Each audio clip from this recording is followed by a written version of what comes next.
정치권 소식부터 알아보겠습니다. 윤석열 정권 출범 이후 첫 영수회담이 이제 하루 앞으로 다가왔습니다. 대통령실과 더불어민주당 모두 공식 일정 없이 회담 준비에 한창인데요. 자세한 소식은 취재기자 연결해서 알아보겠습니다. 신현정 기자 전해주시죠. 네, 윤석열 대통령과 이재명 더불어민주당 대표 내일 오후 2시 용산 대통령실에서 만납니다.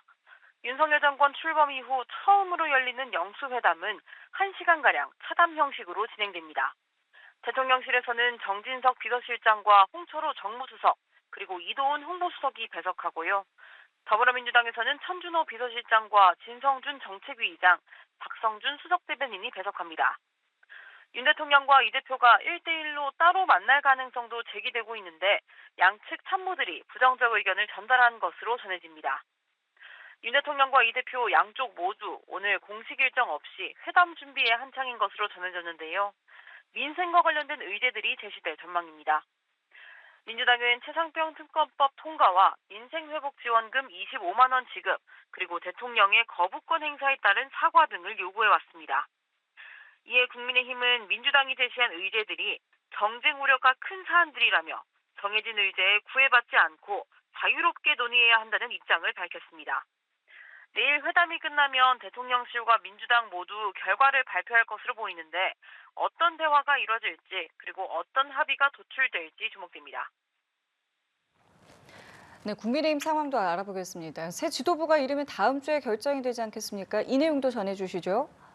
네, 국민의힘은 내일 의원총회와 제3차 당선인 총회를 열고 차기 비대위원장 인선과 당 수습 방안을 논의합니다.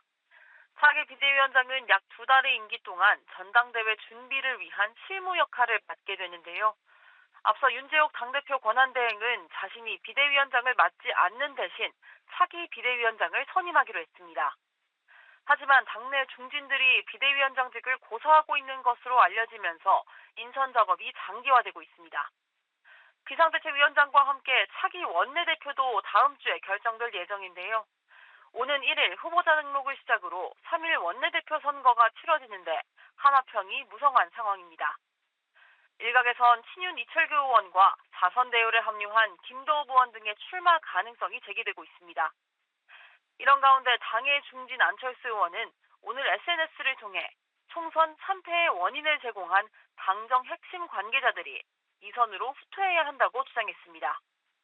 정부 여당의 체질을 전면적으로 혁신하고 국정 기조와 당정 관계의 대전환에 나서야 한다며 당의 성찰을 촉구했습니다. 지금까지 국회에서 전해드렸습니다.